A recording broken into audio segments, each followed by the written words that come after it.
Hello everyone, it is Teresa from Teresa's Spot for all things art. I love sharing art from my heart and teaching creative and crafters how to paint for fun and profit. But today I'm here to teach you guys a little bit about OBS, Open Broadcast Software. So I started my business in 2017. I'm a hand painter, I'm a decorative painter, and I teach painting and I sell art kits. And as you know, everybody has like the 2 camera views and the overhead view, and I wanted to figure that out as soon as I could. So in 2018, I learned OBS software from another creator. What I originally was drawn to OBS for at the time was my business was small. I was just starting out. It was, more of a side hustle. And I was trying to keep expenses down, and OBS software was free and still is free. So I was like, okay, if it's free, it's for me, because at the time I was like the queen of free information. But you come to learn that a lot of all that free information, you pay for with your time. You pay dearly for with your time. So although, a lot of times now I shy away from free stuff, OBS is definitely worth the time to learn it. The only issue with it being free is there's like 0 customer service. There's a community. And there's a Facebook group, but it's kind of hard to get the information, the right information, and when you need it. So I learned how to do it in 2018 from a fellow creator, and I have been using it ever since. Like I've tried StreamYard.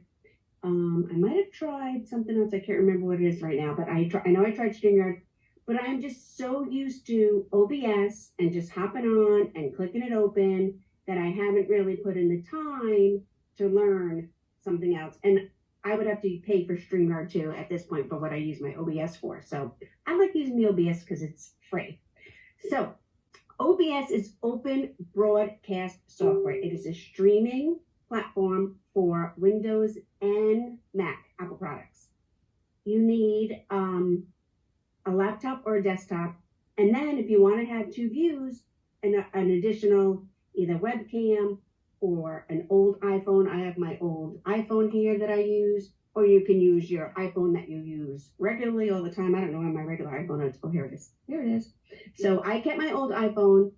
I have it here. I use it for time lapses, but I do have a Logicam webcam, and then I use the camera on either my laptop or my desktop. Right now I'm using my desktop. OBS is great because it is for your computer and you can download it. So I'm going to show you guys, I'm going to do a screen share and I'm going to show you guys how easy it is. Screen share. Here we go. So I already have this window open, and this is OBS Studio. It says right there, it's for Windows, Mac, and Linux. You click on Windows if you're using Windows, or you click on Mac if you're using Mac, and then you would follow the download instructions according to whatever they say and you are using. So I'm going to shut this window for now. Let's stop share for a second. And then I'm going to show you guys what this looks like. Again, you would need a laptop or a desktop. If you want the dual views, the above view, the picture-in-picture, or the overhead view, or the face-on view, you would need an extra camera, whether that's a phone or a webcam, a couple of ring lights, and then I have an Arkon mount for my phone, or my Logicam. I can put my phone on it, or I can put my Logicam camera on it. I like my Arkon mount, but whatever. So those are the equipment you need. But anyway, so I really like OBS. This is what you will see. You won't see me, but this is what you will see. When you come into OBS, you have scene creation, you have these sources, and so you will have a blank screen. And depending on what scene, so I have virtual paint parties. Here are the items that I have in my virtual paint party scenes. Here is for tutorials. These are a little bit different, but I have these items here in my tutorial scene because before you get started in OBS, you have to set up a scene. And then down here, I have this OBS course test scene because I recently shot an OBS video course tutorial, a complete tutorial start to finish. So, and then here are some controls: start streaming, start recording, and settings, and I will show you guys that a little bit. The one thing I love about OBS, and I'm sure you can do this other places, but it's just one of the things I love, you can set up in your settings to stream and record at the same time. So once you hit start streaming, it automatically starts recording, which I love because I often want to do a time lapse at the same time. So I'll be live and I'm streaming and recording at the same time, doing a Facebook Live or YouTube Live. And you know how many times I've forgotten to hit the button on my time lapse? And I'm like, oh man, forgot the time lapse. So I love that the streaming and recording here is simultaneous. So when you are setting up a scene, you can add a logo. You can add a graphic. You can add a border, which you can't really see mine right now because this is pretty sketchy here. Here, there's my border. You can add a border. You can use picture in picture, like I'm up here in picture, or not. It's totally up to you. You can add a mic, or you could just use the built-in mic on your laptop or your desktop. And you can actually stream to multiple platforms at once. So you can stream to YouTube Live and you can stream to Facebook Live at once. I don't, but you can. But really, my favorite benefit is that you can stream and record at the same time because it's set up behind the scenes. And that OBS is free. And it's a great piece of software for people that are starting out and you don't want that added expense. So I'm going to show you, we're going to come over here. I'm just going to show you guys briefly how you can go about this. So this would be where you would add a scene. And I'm going to call it test scene. Okay. All right. Then when you have the test scene, here is where you're going to add sources. So you're just moving from left to right, and I'm going to pick a source. So the first thing I want to do is I'm going to put video capture device. Now they call the video capture device is a camera. So I'm going to come in here.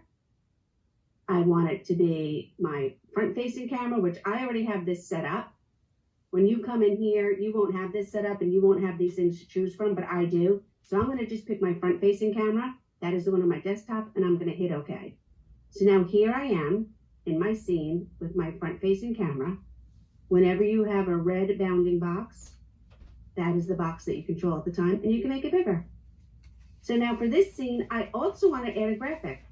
So I'm going to come over here and I'm going to hit plus. I'm going to come down where it says image. I'm going to click image. And then I already have these in here. You would have to create new, look for it, and then upload it. But I already have this in here, so I'm going to add existing. I'm going to add my logo. I'm going to say okay. But look how giant that is. So we don't want that giant. It has the red bounding box around it. And I'm going to make it smaller. I should really upload a new gray PNG logo and take out the white box around my logo. But I don't mind it so much, but I know there are some people who do. So now I have my logo in here. You can move it to anywhere you want. So again, I would come in here and I would add, and this is if you had a mic, you would add in an audio input capture device, or you can come in here, you can add an additional image. I have my name sometimes on the bottom, or I have the border box that I made, any kind of graphics that you made. You would come in here, you put create new, you would either call it logo, name, frame, whatever you wanted to. And if you were doing create new, once you click create new and name it, it would take you to a spot where it says browse for that item, browse for your logo, browse for the graphic, whatever, and you would go to and find that graphic. But look how giant that is. So we don't want that giant. It has the red bounding box around it, and I'm going to make it smaller. I should really upload a new gray PNG logo and take out the white box around my logo. But I don't mind it so much, but I know there are some people who do. So now I have my logo in here. You can move it to anywhere you want. So again, I would come in here and I would add, and this is if you had a mic, you would add in an audio input capture device, or you can come in here, you can add an additional image. I have my name sometimes on the bottom, or I have the border box that I made, any kind of graphics that you made. You would come in here, you put create new, you would either call it logo, name, frame, whatever you wanted to. And if you were doing create new, once you click create new and name it, it would take you to a spot where it says browse for that item, browse for your logo, browse for the graphic, whatever, and you would go to and find that graphic. So basically there are a lot of other options that you can add to your scene.